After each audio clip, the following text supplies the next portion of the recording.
Unreality. Before we get to tonight's interview, we're going to point you over to patreon.com/consensus unreality for our full 5-year episode archive, exclusive ongoing episodes, written content, and our printed journal of shells. So check that out.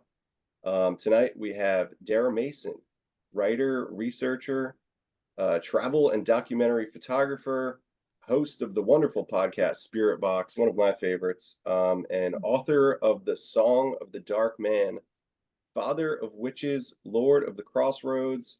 I think me and Ben really had a great time reading this book, Yeah, and we're excited to crack into it with you. yeah, I really Nice one. liked it. Thanks for joining us.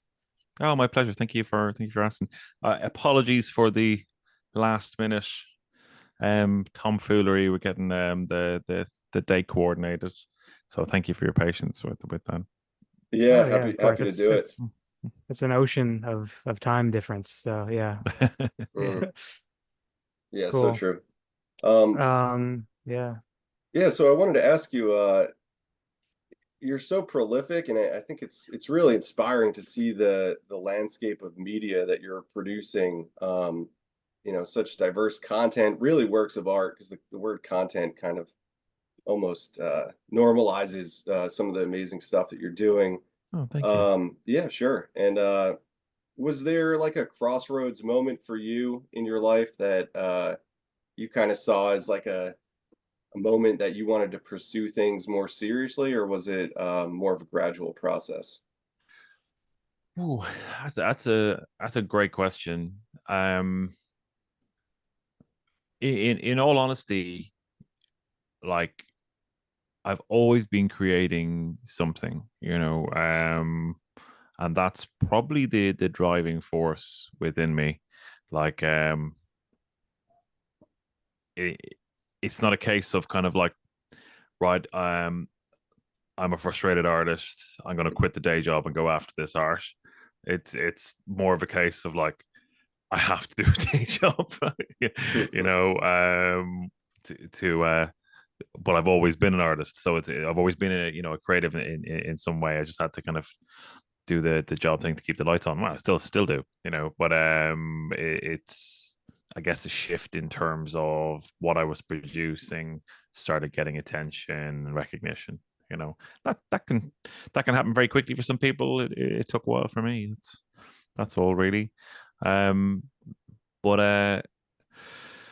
I think the interesting thing for your listeners is the crossover and the subject matter of what I created. What the pieces that I photographed, pieces that I filmed, that I created various different art projects on. They always have, I guess, they always lean into, I guess, spirituality in its broadest sense, because some of the subject matter I'd cover would be, fairly conventional religions, but maybe a particular sect within them, that kind of thing. But those sects that I cover or explore, when I was doing documentary and travel photographer, always had a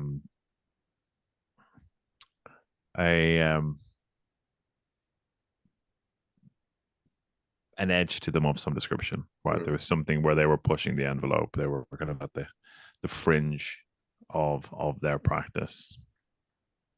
Yeah, And right on. yeah, and that's kind of where I've always found myself. I've always kind of been tempted to look over the edge, to stand at the Mm, edge, and just what I produce has come out of that really. yeah, oh perfect. yeah, that's interesting. Um, it's not often we have another person who has a podcast on the podcast. So, and for us, we've kind of had a lot of very strange experiences around the podcast itself as a project. Have Yeah. and listening to yours, you kind of gather these people who are into these very kind of charged, sort of powerful Mm. nodes along this map of the esoteric. Have you had any kind of strange experiences sort of gathering these people together? It's really interesting. I didn't realize you guys have been going for 5 years as well. Yeah, same as myself. oh, nice. Yeah. It's funny how that happens, isn't it? You turn around and you're like, oh, here's episode 200. You're like, wow. Yeah, yeah, But I think some of the strange things that have happened have been like psychics reading me quite accurately. Mm. I'm on the show, people seeing things behind me. A few times people have said I can see a dark figure behind you. Like like not just because that's like a coat behind me on my head there. Like so, people, in case anyone's Yeah, I like, think I I see can see one it right now. too. Yeah. It's like that's just a jacket.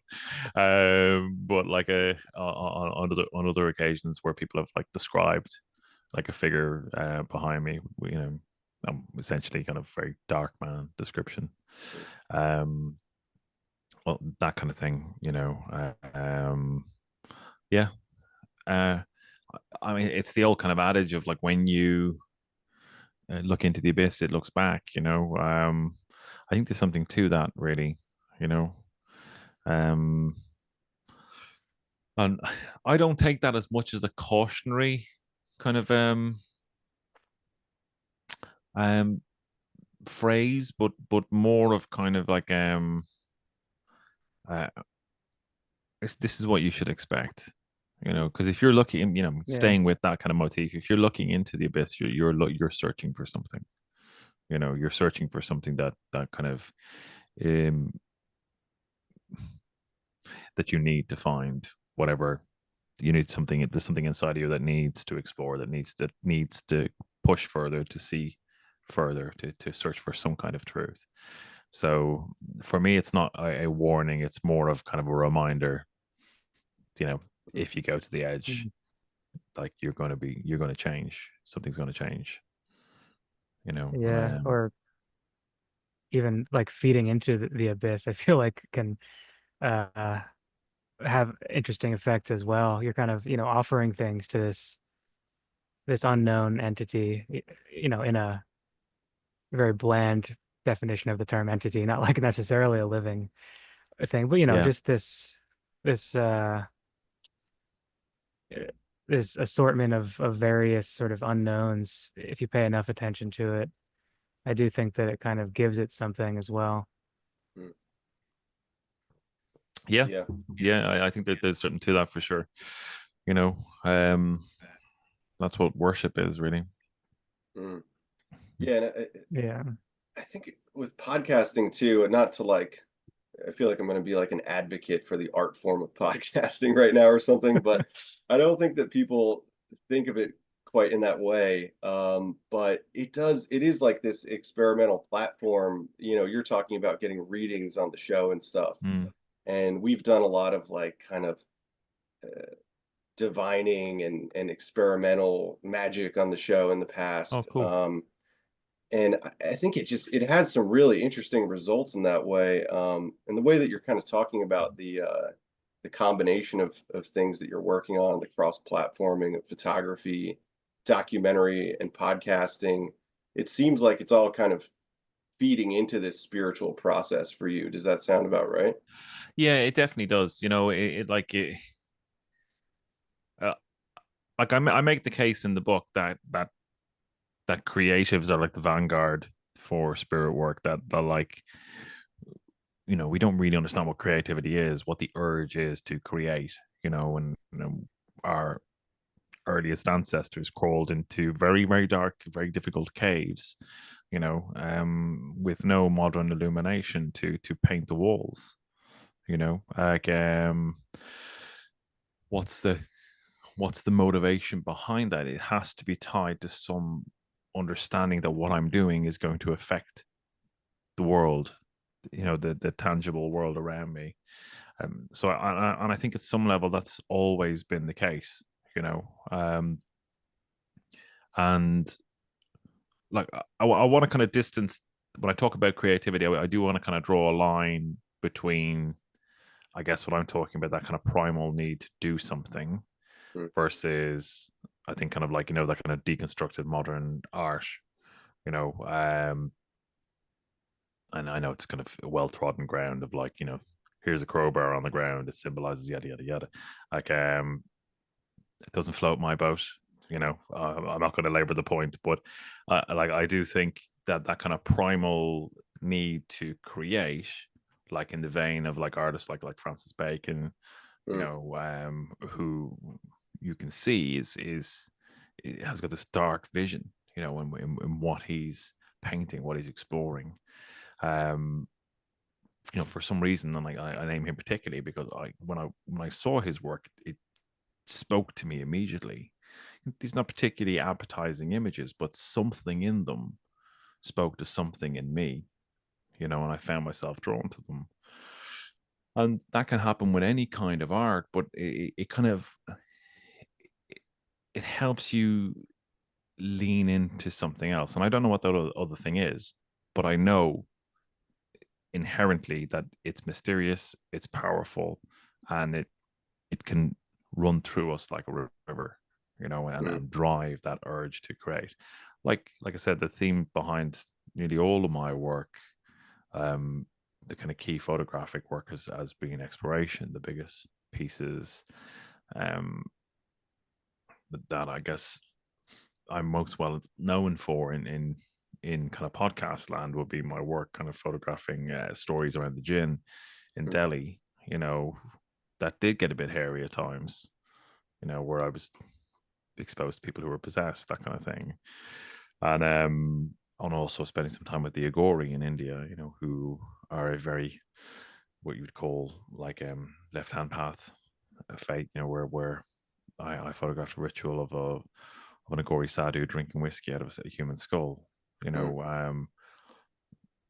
So I found myself drawn to those, I guess, darker, more kind of closer to the edge places, you know.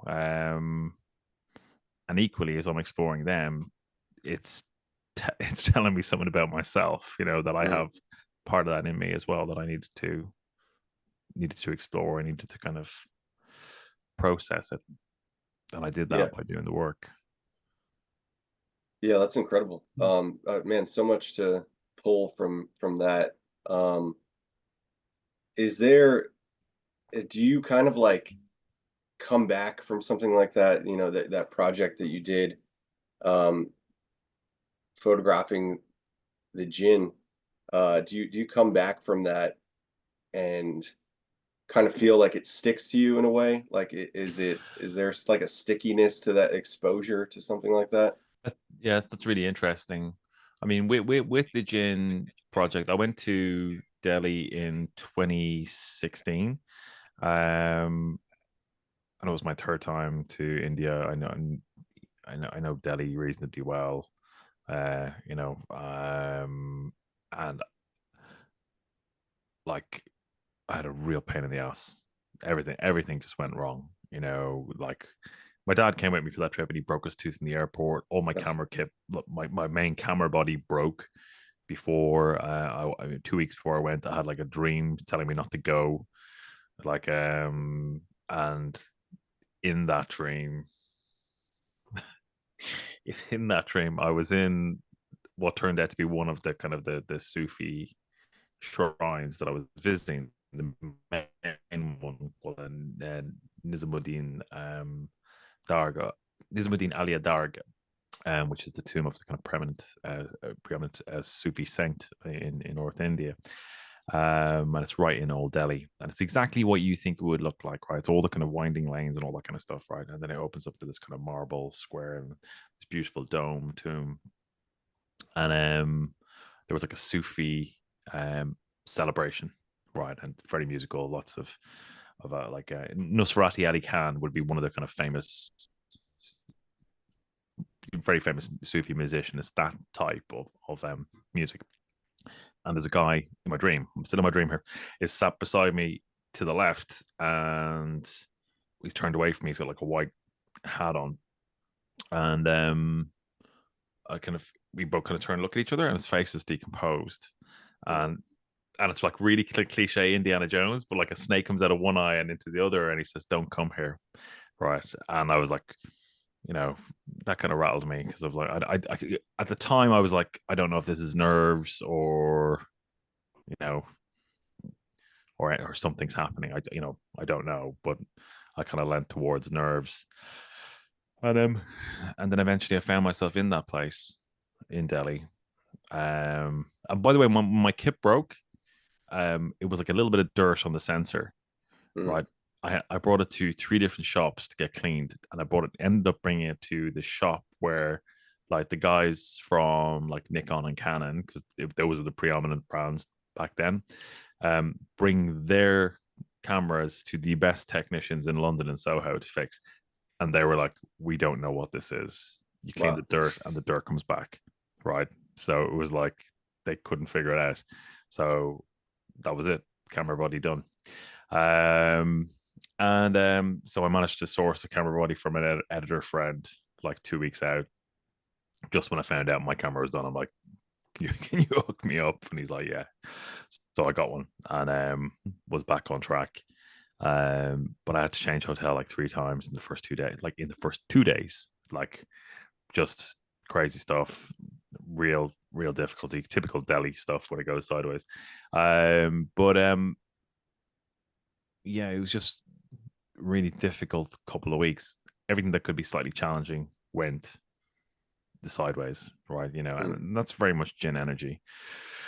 But I found myself anyway in this tomb, and my fixer was a young Kashmiri photographer, and he was spoken to kind of the head Sufi of the site, and he pointed me towards this one enclosure, and he's like, "Those are the people in there who have Djinn problems," and that was the closing frame for that essay,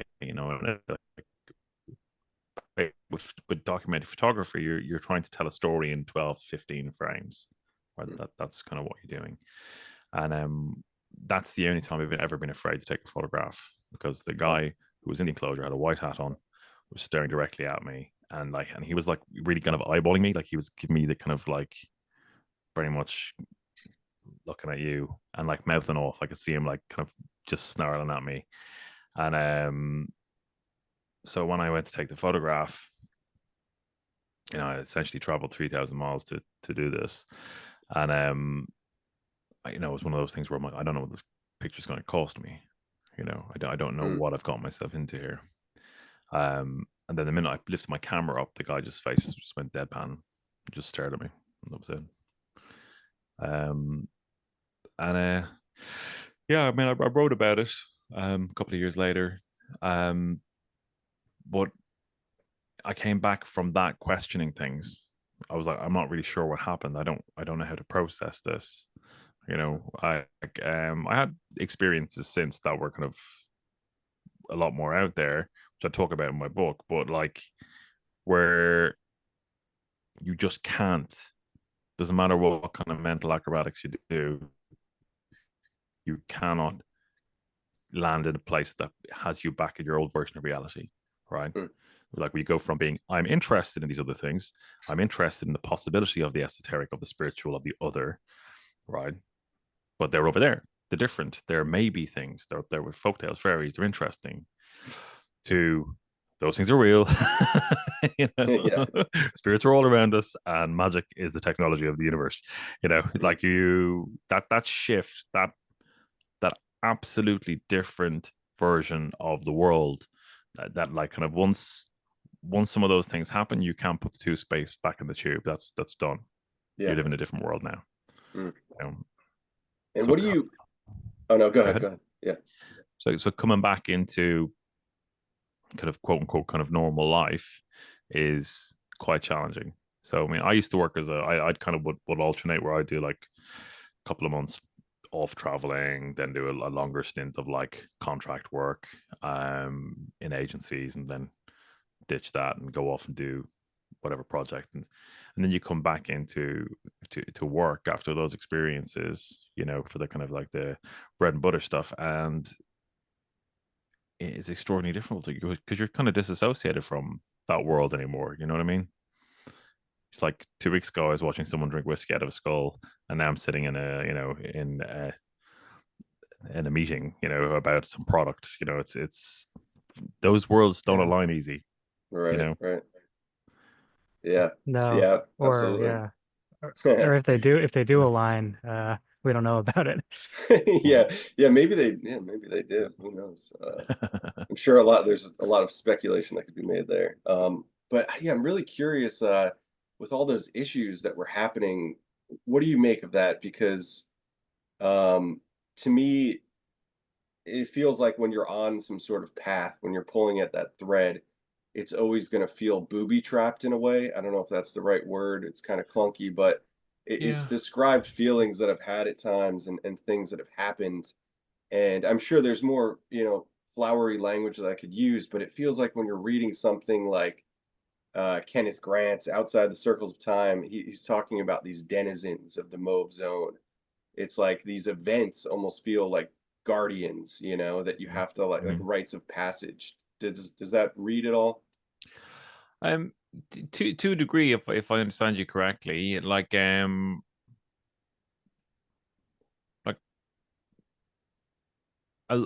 speaking frankly, and I might out swear. I don't. Is this Yeah, yeah, yeah, yeah, yeah. yeah, I just felt like I was being fucked with. Wait, what's That's that? fun. Yeah, Yeah, yeah. yeah. that's what it fundamentally felt like, Right. right? So it was a question of like, what is doing that, right? Mm. These are notoriously, you know, violent spirits. They're known to be dangerous, and I didn't really fully grasp that at the time, you know. So there's some of the stuff that I've done, like, if you ask me would I do it now, I'd probably think quite differently about it, you know. Sure, yeah. But also, I'm a lot older now, so I mean, I don't mean, I can't be arsed to leave the house, like, let alone travel to the other side of the country. Yeah, Yeah, yeah. true. Uh, Yeah. Huh. there's there's an incredible piece of ephemera from the archive of Black Moon Publishing, uh, and I think it's for some kind of Cthulhu group, in that chaos magic time. Anyway, Right. it's just like this comically haunting image of like a black cat with holding a knife, and it just says accidents will happen, and it feels like a very poignant image for like just the kind of random events that these stop, like these gates that come up when you're working with things like Hmm. this. But yeah, I guess maybe we could move into the book.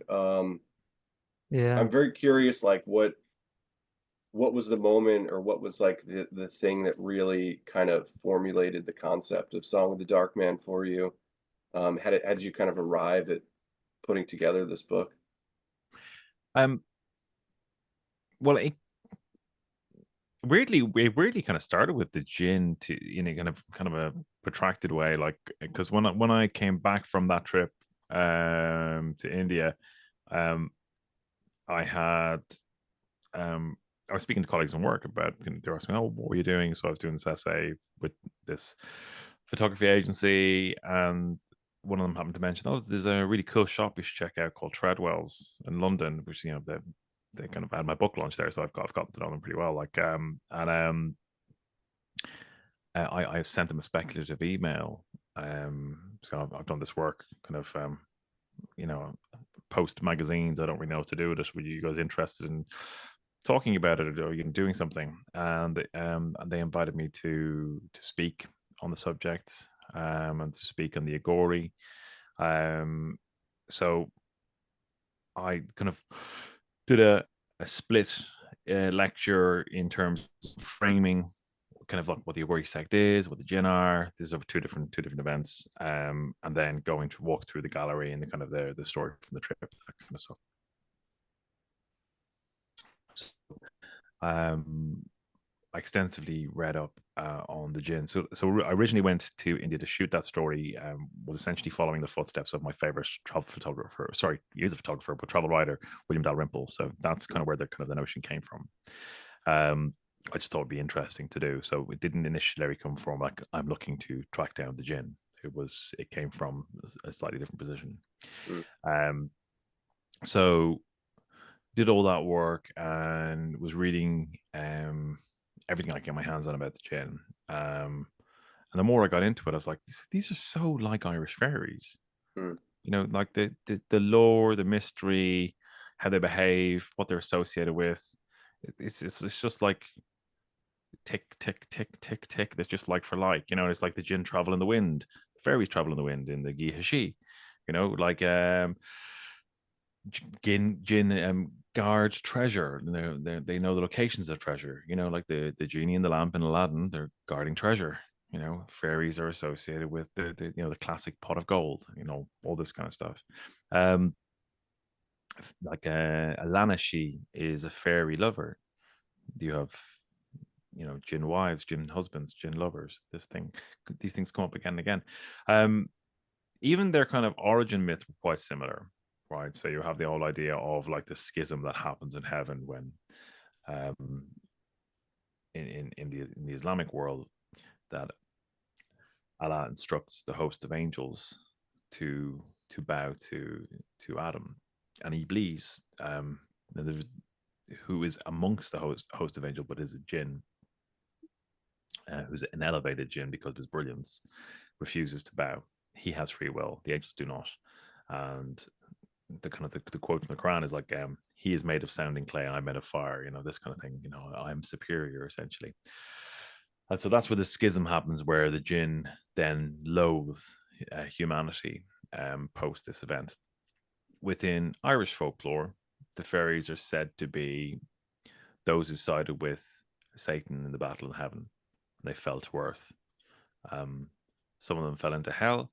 Some of them fell just below the ring forts, just under the mound, as it were, in Ireland.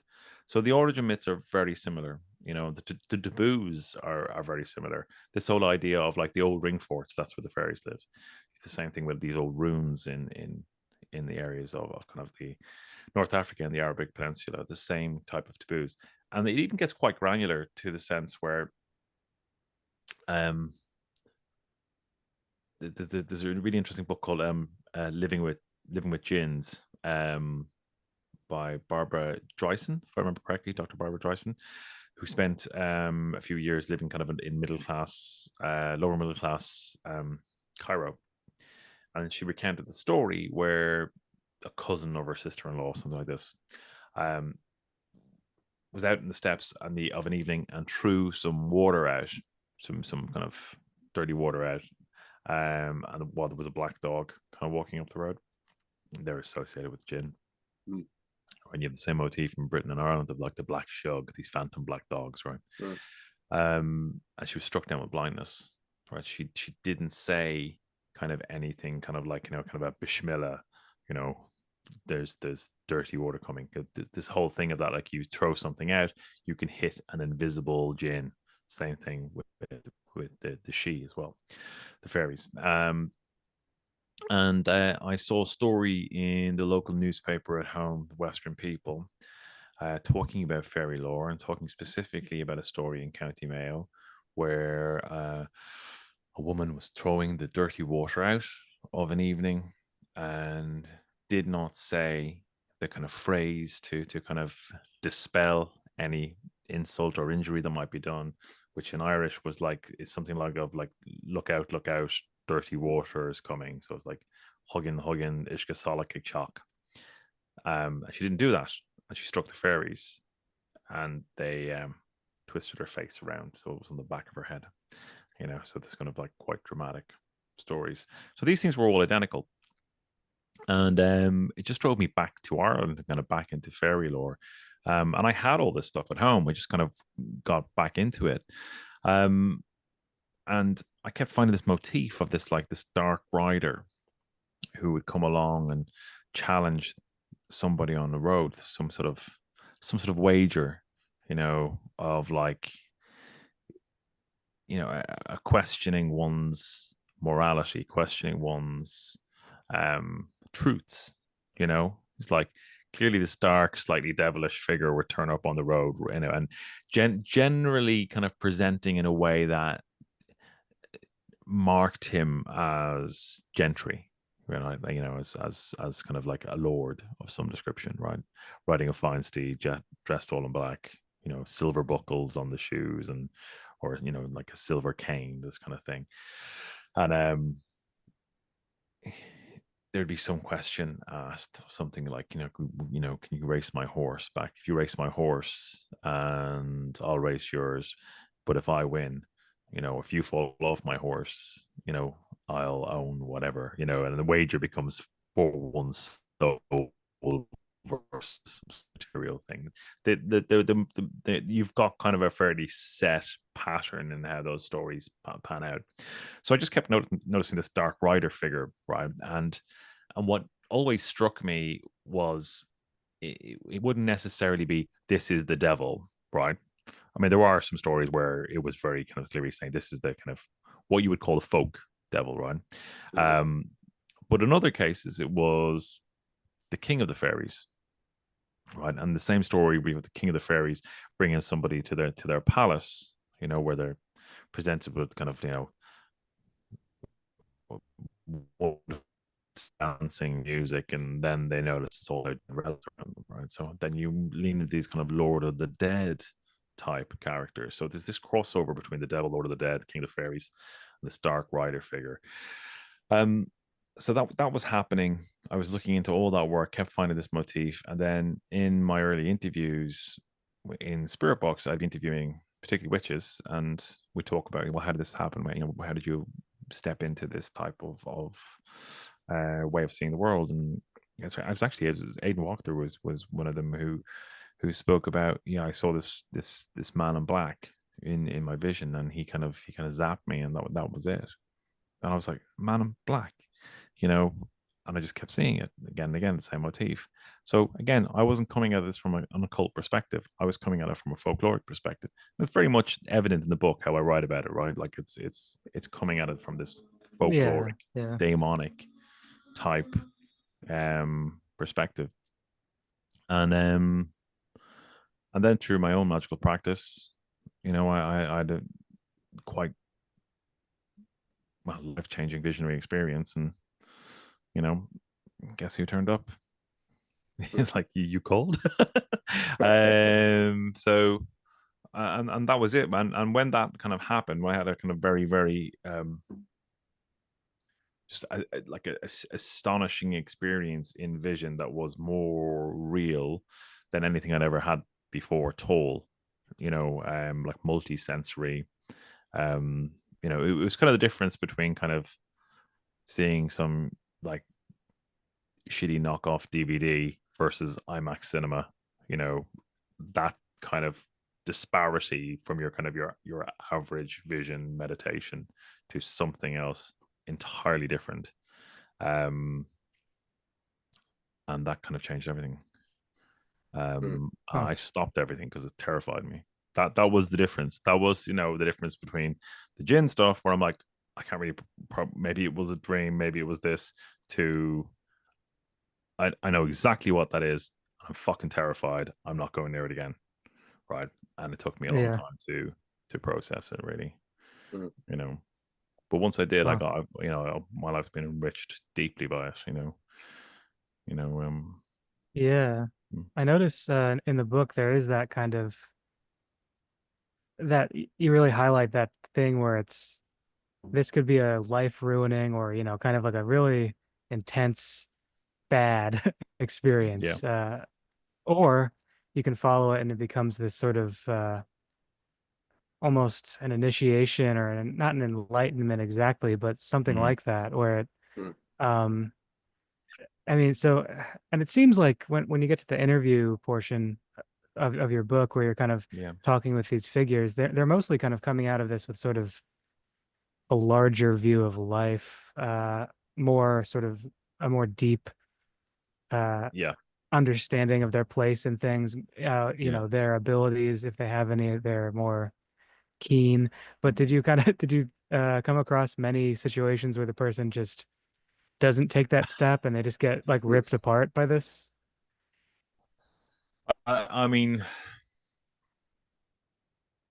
I haven't, right? But there's a multitude of very, very good reasons why not. It's like people who have not, had a good experience probably don't want to talk about it. Right. And like, it's a challenging experience because you're kind of being,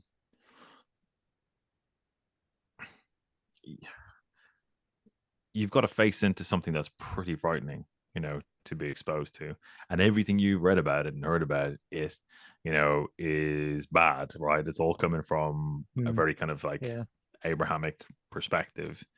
Um, but my view on that now, having kind of had my experiences, is that it's challenging. It is dangerous, yes, absolutely. But it's more to do with the natural world and the kind of the essence of the natural world. It's a manifestation of of the daemon of the earth, for want of a better definition. um I mean, one of the things I should add for the listeners is that, like, I'm at pains to stress there's no name and there's no form that are seen as original. This is a constantly shifting thing, with many names. Yeah. It's in a way kind of an impossible task to try and kind of box it in. It's just not going to happen. Yeah. In the Huh. I love in the book, like the presentation of this wide spectrum of encounters with this force too, this force of the crossroads. Even in the more folkloric accounts where there's this, more of a benign wager or some kind of test. I like that it feels like there's a lot on the line with this encounter. There's a lot at stake, but it in the way, like, after reading your book, it just seems like it's more of a reminder of the presence that everything's on the line all the time. Like your life Yeah. is always at stake, and it's kind of like a call to being present in that. And I really, that's kind of what I gathered there. And um there's Yeah, I think that's a really astute observation. mm, That yeah, and it's oh no, making you look at yourself, and I feel, sorry to interrupt your train of thought, but no. what when you look at those stories and the samples that I give in the book, the people are generally obsessed with the kind of day-to-day kind of materia, right? Like the story of Jemmy Nolan, as he's taking his cattle to the market, he's thinking about what every young man is thinking about. So, like, I'm going to sell my cows, I'm going to dance with the girls, I'm going to have a few drinks. He's wants to go and have a good time. And then he falls asleep, and these series of events unfolds, and he ends up back in the palace of this dark, mysterious figure, and who ticks all these boxes. We have the interrupted journey. We have the kind of black name or appellation or description that kind of anchors us into kind of, okay, we kind of know who this is. And he there's all these festivities. He's given a fine suit. He's getting exactly what he wanted. And then at the end of the night, the music stops, and he's asked by the Dark Lord to tell. I should say he's not called the Dark Lord in the story. That's a bit misleading. But this kind of this nobleman, or this black clad nobleman, do you have a story to tell? Tell us a story, right? That would lean into kind of ideas of hospitality and kind of reciprocity, well, I can't even say it, but around how you behave in someone's home. So if you're asked to tell a story, if people are singing songs, there's there's lots of kind of cultural mores as to how you would respond to that, right? But the deeper meaning is, who are you? What do you stand for? What is your essence? And he's asked Jemmy, do you have a story to tell? He's like, I don't have a story. No, I don't have a story to tell. And the punishment for that, of like having no depth, having kind of nothing to you beyond, I want to dance and I want a nice suit, is severe. And the Lord instructs his kind of henchmen to drag Jemmy out and essentially bury him in a grave, right? And no matter how he fights, he can't break the grip of these guys. Then he grabs a kind of a little switch of hazel, and the hazel is able to break the strength of these ferrymen as he's thrown in this grave, right? So he's symbolically killed and destroyed and buried. But then he realizes what has value to him, and it's Mm. not those transient things. It's something he values his life and what his future might be and his relationships that are important to him. And he makes his way back to the castle or to the hall, and he's asked once again, "Do you have a story to tell?" And he's like, "Yes, yes." He's like, "Yeah, absolutely, sure, I got a story. Don't put me back in the grave." Yeah. Yeah, I love that. That whole part of the book with the recounting of those tales it reminded me a lot of reading the Eddie Lenihan yeah, books that I've read, yeah. which are just the Fortean quality of some of the fairy encounters, or I Yeah, they're guess just amazing. not even, but what's the word, like singularity of them? Like they're just so Mm. odd Mm. while Yeah, still being sort of functioning within a sort of uh what's the word, like form, I guess. yeah. You can see that there's kind of set forms. Some of them are very much moral parables. Like your average fairy tale is like young man, young woman told not to do the thing. They do the thing, they get punished. Right. That's pretty much it. They're kind of they're moral parables to some degree, but it's like when you Yeah. get into kind of the the depth of some of the stories, you start to see there's kind of some significant layering to them, Mm. deep truths in them. And there's some Yeah. astonishing accounts. Like when I started researching kind of like the Irish term for this figure, which is like far darker or far dove, which literally translates as like dark man, right, or black man, right, and like some of the stories that came out of like the Irish folklore collection on this from like the 1930s. There's a big schools folkloric research work where the whole nation was visited by these folklorists who went from town to town, from school to school, and gathered all these folkloric stories from other kids. And like hyper localized. It's like, oh, I knew a man. My dad knew a man who had a farm up the road, and then one night he was going over the bridge in his cart, and a man in black appeared beside him on the cart and opened his jacket and took out a ball of fire, and his hair went white, and he never spoke again. Like just stories, like loads and loads of those. The dark figure would be used to explain certain geographical sites. It was like that's Devil's Stone, that kind of thing. Like just so much of it, like, and you kind of realized how embedded in the landscape, in the local culture, that this figure was. So when, Mhm. I remember just kind of finding tons of these and just being like, Jesus, this is so robust. There's so much of this. um and then kind of my research turned to the magical side of it. Mm. you know like what was Yeah. going on there. Yeah. Okay, I said I was going to, so I kind of wanted to run a dark man encounter by you while you're here. Hmm. Um, I'm always a little hesitant to share the like actually strange or frightening things that happened to me on the show because if I don't know, feel like I don't know why, but Gonna so put you on a list.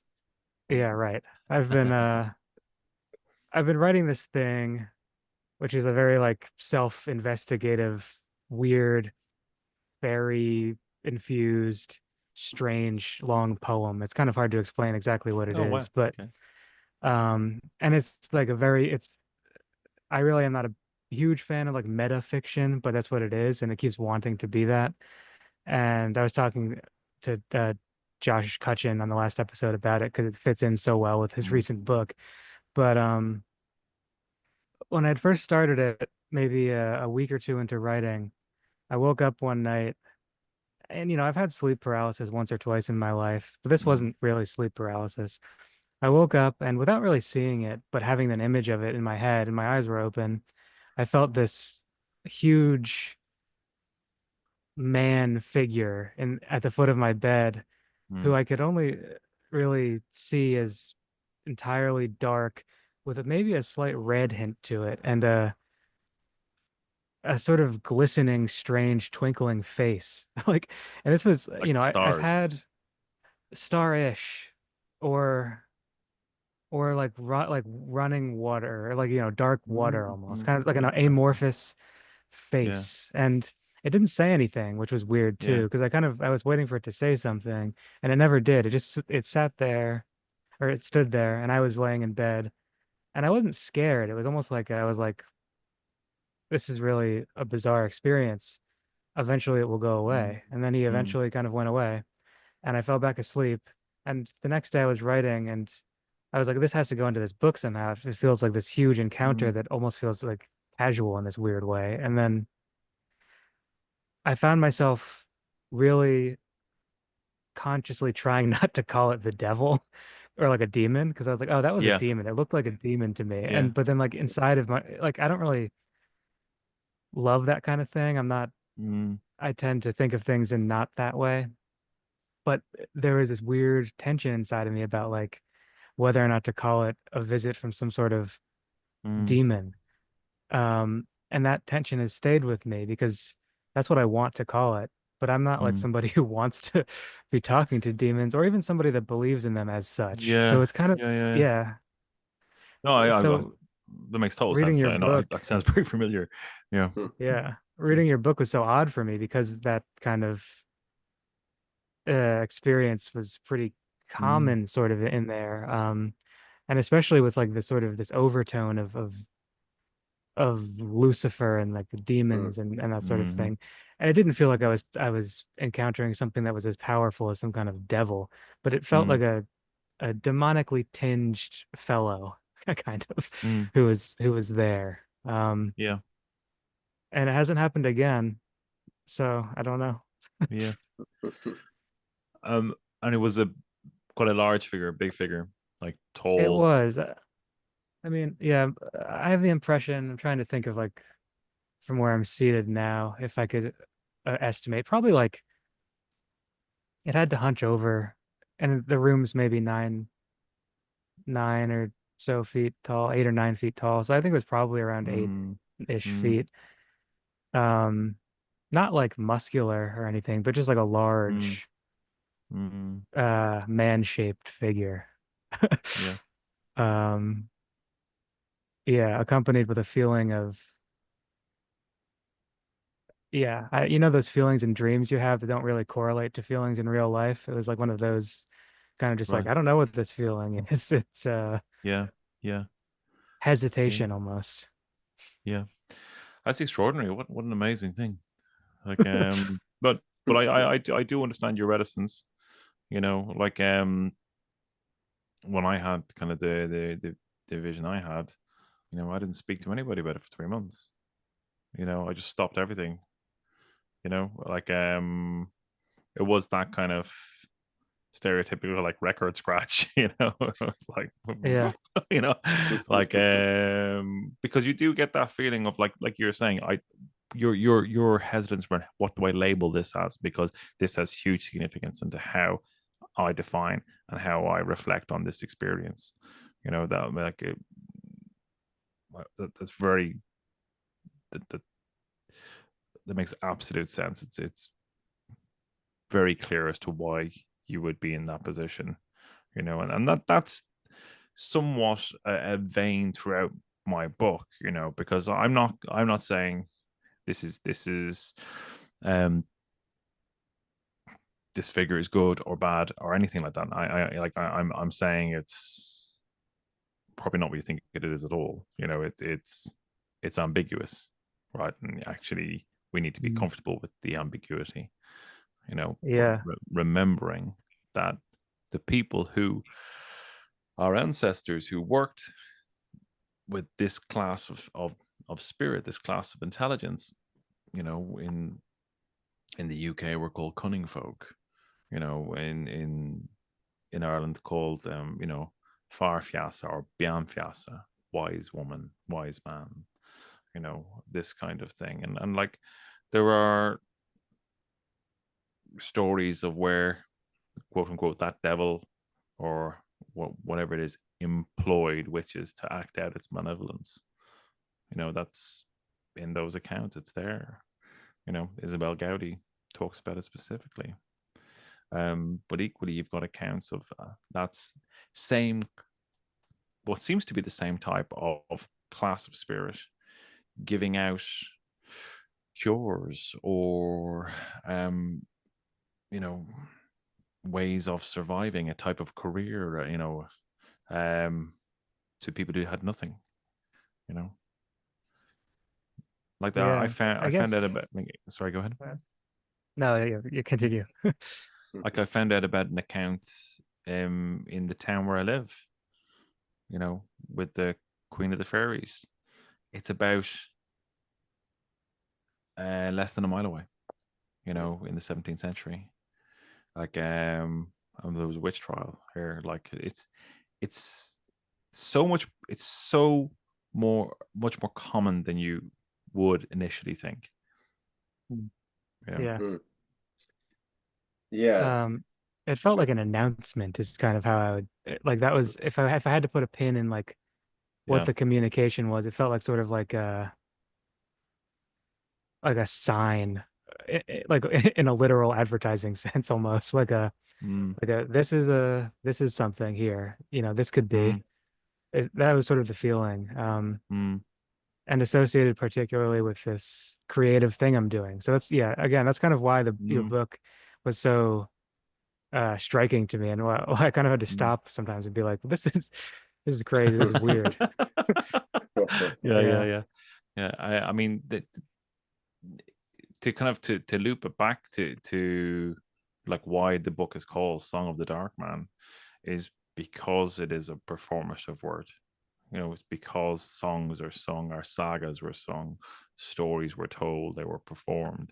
And it's leaning into the importance of creativity, creative endeavors, creative outputs, um, of all kinds, that this that seem to orbit in some way these experiences. So like it's purposely called Song of the Dark Man for those reasons. I mean, I initially just wanted to call it Song of the Dark Man, but kind of like the kind of publishers were like, nobody has any clue what that means. And I was like, yeah, you're right. Actually, when I reflect on that's true. Yeah. Yeah. I especially loved the chapter with Orion Foxwood. Hmm. Because of some biases, I just spent so much time in the Appalachian Mountains.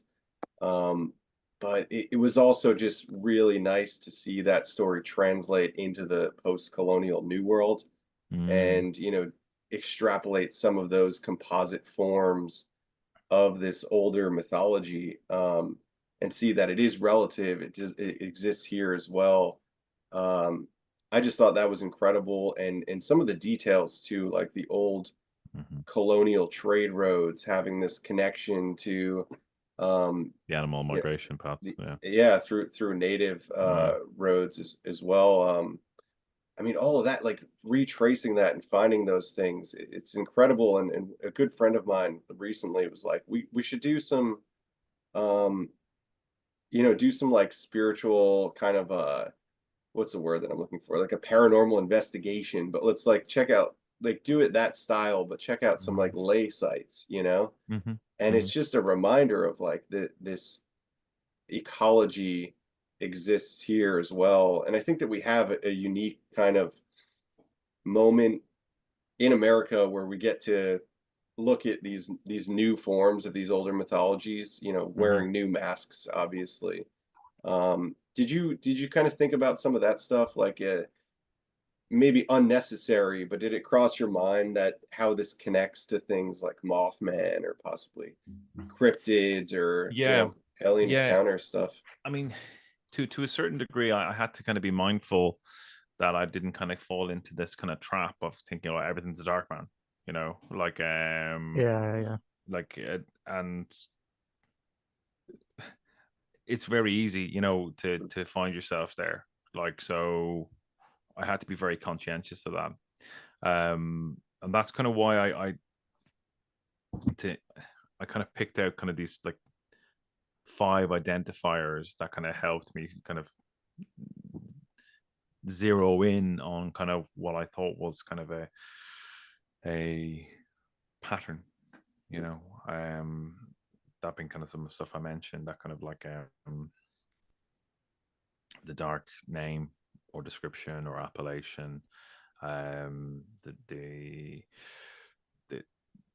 interrupted journey, the trickster nature, shape shifting, and like sexual interest in human beings, that kind of stuff.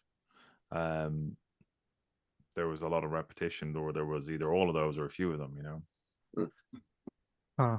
So many UFO encounters do fall into that That pretty is true. snugly. Yeah, that is Yeah. true. Yeah. Like, I was gonna say, arguably a part of our government with the whole Collins elite thing might be connecting it all to the Dark Man as we speak.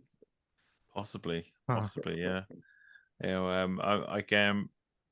Like, who knows? Like, it's.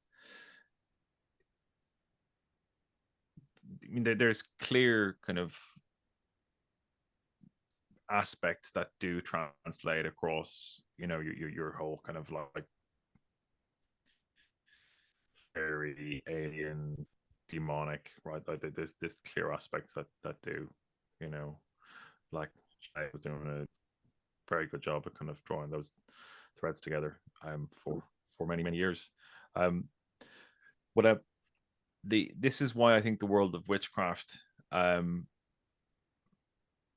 gives us a very deep understanding of things, and that's kind of where I think a lot of the kind of my work is offers kind of a new perspective, and kind of looking at kind of a couple of other faces to things, like the whole the whole idea of like say that the actual the dark man is the winter, the dying aspect of this force, and the horned man is the spring and summer aspect of it, like the kind of the life-giving force.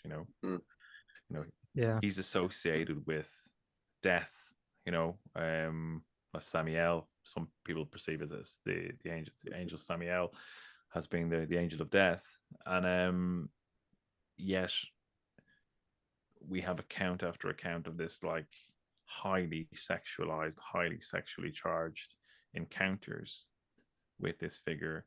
Again, coming back to Isabel Gowdy, but and her account, which is probably the most famous kind of certainly from Britain and Ireland, witchcraft confession from 17th century Scotland. And her remarkable confession just links folklore to kind of like these kind of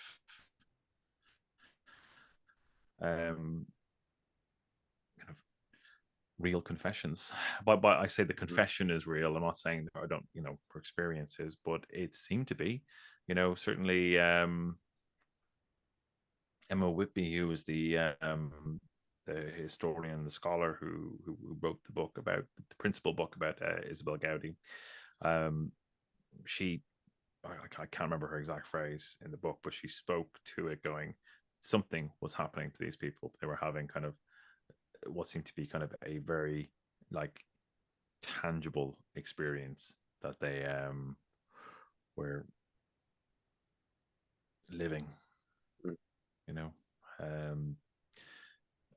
so yeah, those things repeat. Like, there's the Scottish Witch Trial Database, which is a very good free resource. I mean, there's just dozens of accounts of Dark Man turning up and initiating one into witchcraft. Like, it seems to be integrally tied to fairy in some way as well.